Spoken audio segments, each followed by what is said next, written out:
Fazer contato com o analista político do DIAP, o Departamento Intersindical de Assessoria Parlamentar, Neuriberg Dias. Bom dia, Neuriberg. Bom dia. Neuriberg, você fez parte aqui da equipe do DIAP que elaborou o balanço da produção legislativa do Congresso Nacional, da Câmara dos Deputados e do Senado, tendo como parâmetro ali o início da vigência do estado de calamidade pública no país. E analisando aqui, tem vários pontos aqui para a gente abordar, mas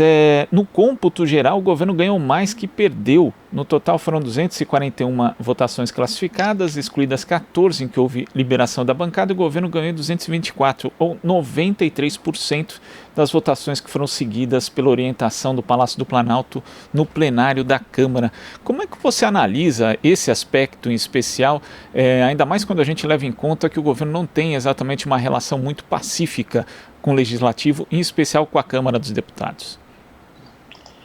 De fato, o resultado dessa produção legislativa, né, nesse período de pandemia, o ano 2019, ela reforça o que a gente tem avaliado no ano de 2019, no início, né? Mesmo esses dados mostrando que houve um apoio nas votações no qual o governo orientou, revela que quando se identifica do que foi votado, em especial nesse momento de 2020, quando foi transformado em lei, né, 134 propostas, revela que o governo ele não conseguiu seu principal agenda, né, impor sua principal agenda no Congresso Nacional, que tanto a agenda conservadora como a agenda de reformas, tendo em vista que o que foi pautado no Congresso Nacional e votado foram pacotes muito importantes, né, por conta de pressão da oposição. Então, um pacote que levou recursos para a saúde, que levou recursos para as pessoas, para as empresas, para os governos e para os trabalhadores, né, com aquele programa emergencial, né, em relação à medida de suspensão de contrato de trabalho. Veja que nesse programa foi a oposição que relatou a proposta. Então, de fato, quando você olha os números de apoio à orientação do governo, não revelam que o governo conseguiu algum poder de agenda, especialmente na Câmara dos Deputados. Então, por isso que há essa mobilização do governo para esses últimos 2 anos de buscar um presidente que garanta, né, de um lado, relatorias a seu favor, como também a inclusão na pauta, a sua agenda, especialmente aquela agenda conservadora que não avançou nesses primeiros 2 anos, né, de mandato. Então nós podemos dizer que o Congresso Nacional, de uma forma geral, durante o período da pandemia, teve um papel de relevância muito maior do que costuma ter, até porque existem áreas como o próprio combate à Covid-19, em que o governo acabou se revelando bastante omisso, Neuriberg. Isso, perfeito. Reforça a independência e reforça o protagonismo do Congresso Nacional em relação não só à pandemia, que buscou ajudar as pessoas, a empresa, ou seja, vários segmentos da sociedade, mas também avançou em pautas importantes que o governo foi omisso, como pauta em relação à educação, como em relação à cultura. Quando eu falo em educação, o Fundeb, né, a aprovação da emenda constitucional, que foi uma grande vitória, e a regulamentação e a manutenção de 100% dos recursos para a iniciativa pública, não para a privada, como o governo trabalhava nos bastidores, para poder canalizar esse recurso para o setor. E na cultura, o auxílio emergencial é um exemplo que foi uma conquista, né, das entidades sociais e sindicais para também garantir para quem vive da cultura, né, ter uma renda durante esse período de pandemia. Então, de fato, quando você olha na agenda geral de pandemia, houve uma omissão muito grande do governo e um protagonismo muito grande do Congresso Nacional. Veja que em 2019 e no primeiro semestre, agora de 2020, a maioria das leis foram de autoria dos próprios parlamentares e não do Poder Executivo. Só aumentou do Poder Executivo nesse período final, principalmente de reta final do segundo semestre, final do ano, em função do volume alto de medidas provisórias, que também foi o governo que teve o menor índice de aprovação de medida provisória, e leis orçamentárias, que são leis orçamentárias pressionadas pelo Congresso para garantir recursos por conta de corte de gastos, né, em vários setores. Então, o grande, digamos, diferencial foi o Congresso Nacional, né, a partir dessa composição independente, né, e desse protagonismo que a gente percebe com os números, né, e a qualidade no que foi transformado em lei. Claro que teve assuntos que, entre derrotas e vitórias, né, nas derrotas a gente conseguiu amenizar em vários pontos, né, principalmente aquilo que tinha um impacto muito grande para a sociedade. Então foi, de fato, um ano positivo sob o ponto de vista do trabalho da oposição no Congresso Nacional, que uniu forças, né, com outros partidos, enfim, outros segmentos para barrar essa agenda que se vinha, né, desde 2019 tentando ser emplacada pelo governo. E falando de vitórias e derrotas para os trabalhadores, você citou o Fundeb, fruto de uma mobilização muito grande de entidades, movimentos sociais, movimentos relacionados à educação e uma movimentação, diga-se, feita à revelia do governo. Depois o governo ainda tentou pegar carona na aprovação do Fundeb, mas ficou evidente que ele não queria a aprovação do fundo. Mas tivemos também nesse ano a aprovação da reforma da Previdência, que por mais que tenha sido modificada, ela torna mais vulnerável os trabalhadores. Que outras vitórias e derrotas você destacaria para a classe trabalhadora no Congresso Nacional em 2020, Neuriberg? Além do Fundeb, uma vitória expressiva e importante foi caducar a MP que tratava do fatiamento da Caixa Econômica Federal, que a ideia inicial era permitir autorizar até 2021 a fragmentação da empresa, criando subsidiárias. Então foi uma importante vitória, porque é uma empresa que cumpre um papel social extremamente importante. Foi também derrotada uma medida provisória que tratava da contratação temporária no serviço público. Foi modificada, né, inclusive com a relatoria de parlamentares da esquerda, no caso Orlando Silva, a MP 936, que tratava da manutenção do emprego e da renda, tendo em vista que essa MP, inicialmente, o governo enviou uma proposta só estabelecendo a suspensão do contrato de trabalho, sem dar nenhum direito para esses trabalhadores, né? Ou seja, essa MP foi enviada por pressão do Congresso Nacional, que garantia ali o seguro-desemprego, que garantia ali uma redução proporcional ao salário o salário e da jornada de trabalho desses trabalhadores, e também fortalecer a negociação coletiva, do qual o governo inicialmente não queria conversa com as entidades sindicais. E como derrota, né, de fato, esse ano, e sinaliza para a agenda do próximo ano, foi a aprovação no Congresso nessa reta final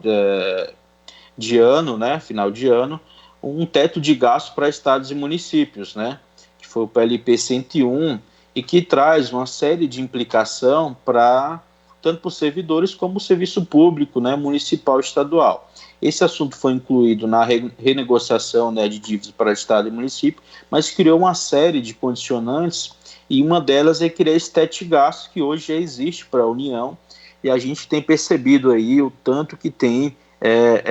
influenciado no funcionamento do serviço público, né? Com a não realização de concurso público, com falta de material até para a execução do serviço público por parte dos servidores. Então esse assunto avançou e é o que vai ser discutido de fato, que vai trazer aí, digamos, o pontapé inicial para fevereiro de 2021, é essa pauta fiscal, né, que é trazer a discussão do teto de gasto e trazer um aprofundamento dessa regra com algumas cláusulas, digamos assim, mais restritivas em relação a furar o teto, que atualmente é possível. E como você analisa o papel da oposição nesse ano de 2020 no Congresso Nacional, em especial na Câmara dos Deputados? Foi mais o de evitar mesmo que algumas propostas fossem à votação, que fossem retiradas de pautas, também modificações em alguns projetos aprovados para que eles não fossem pior ainda do que a concepção deles? Foi, na prática, ali a oposição agindo no sentido da redução de danos diante de ser uma minoria?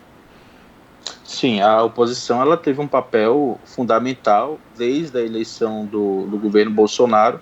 que soube ali dentro do Congresso Nacional unir forças, né, e naquilo que havia convergência, para montar um bloco que, se não freasse essa agenda nesse período desses 2 anos, 2019 e 2020, mas fracionar ela, né, nas suas votações. Então, a oposição, ao apoiar um bloco nesse primeiro mandato do Rodrigo Maia, conseguiu não só reduzir esses danos, quando você vê a reforma da Previdência, quando você vê que não avançou o Plano Mais Brasil, daquele pacote, né, fiscal enviado também em 2019, que cogitou a ser votado no final do ano passado, conseguiu, nos temas de interesse dos trabalhadores, não só relatoria, mas também fazer mudanças importantes ou fazer caducar medidas provisórias que atacavam a organização sindical, que esse foi, né, as iniciativas inicialmente do governo. A nova reforma trabalhista, que a carteira verde e amarela barrou no Congresso Nacional. Então houve, de fato, ali um trabalho além de amenizar, né, e reduzir danos. Houve, de fato, também derrubar propostas mais aprofundadas do governo, que atacavam não só a organização sindical, não só os trabalhadores, mas a população, como a gente viu durante a pandemia, que foi uma pauta de iniciativa importante provocada pelas centrais sindicais, pelo movimento sindical, que garantiu recursos, né, do auxílio emergencial para as pessoas. Então, de fato, não foi só um movimento de reduzir ou de resistência, foi também um movimento tático importante de garantir acordos via pressão tanto da população como no parlamento para garantir pautas positivas, né, num cenário que era muito crítico, né, em relação a isso. E essa tática provavelmente deve continuar nesses 2 anos, né, nesses 2 anos de mandato, para barrar não só essa agenda ultraliberal, mas também uma agenda conservadora, do qual o presidente agora está buscando todo o esforço para garantir um presidente na Câmara que seja mais próximo a essa agenda dele, que paute, que indique relatorias do qual ele tenha um maior controle sobre essa agenda, né? E justamente em relação às perspectivas para 2021, o balanço ali cita a aproximação do presidente Jair Bolsonaro em relação aos deputados do chamado Centrão, que hoje tem uma candidatura à presidência da Câmara dos Deputados, que é o parlamentar Arthur Lira. Como que você vê as perspectivas para o ano que vem em função da eleição ou não de Arthur Lira, que concorre ali com Baleia Rossi? O Arthur Lira, ele vai ser, de fato, caso consiga reunir 257 votos, ele vai ser o nome, né, e vai representar, de certa forma, o programa do governo federal, né, compromissos na política. É fato que, mesmo ele tem esse discurso, né, a defesa da independência, ele está, né, de forma transparente, sendo apoiado pelo candidato, sendo o candidato do governo. Então, de fato, se houver essa mudança em relação à casa, haverá, sem sombra de dúvida, um novo perfil no comando da casa e uma agenda que vai resgatar a agenda da eleição do governo Bolsonaro, que é a agenda conservadora, né? Tendo em vista que a agenda econômica e fiscal ela vai continuar, independente do presidente. A mudança mais radical em relação a isso seria pautar temas em relação a meio ambiente, a costumes, enfim, que o governo tem sido como uma das principais agendas, né, junto à população. Então essa seria a mudança mais significativa, né, e haveria, sem sombra de dúvida, aí, os últimos 2 anos com a agenda muito mais voltada a uma plataforma de reeleição do presidente Bolsonaro. Então cabe agora, e os partidos de oposição já fizeram essa manifestação ontem, inclusive, de apoio ao Baleia Rossi, que dá continuidade ao apoio ao Rodrigo Maia, no sentido de garantir uma Câmara e um Congresso mais independente, que busque respeitar a minoria, que busque agendas consensuais do que se tem de experiência em relação ao Arthur Lira, que ele cresceu e ganhou um grande protagonismo justamente na era da presidência do Eduardo Cunha, né? Ele, digamos assim, ele era visto, o Eduardo Cunha, como quem fazia o controle da agenda da Câmara dos Deputados no plenário, e o Arthur Lira era quem comandava na Comissão de Constituição e Justiça, que era a principal comissão, é a principal comissão da Câmara dos Deputados, né, que praticamente todas as propostas de emenda constitucional, enfim, todos os projetos de lei são discutidos lá. Então havia sempre um controle de ambos, né, e o Arthur Lira era um fiel escudeiro de Eduardo Cunha, que representava também essa agenda conservadora e que pautou, independente de acordo ou não, os temas polêmicos durante sua gestão. Então, o Arthur Lira, ele representa esse grupo e ele vai buscar resgatar, de fato, essa agenda conservadora, principalmente da bancada evangélica e dos ruralistas, e, por outro lado, vai também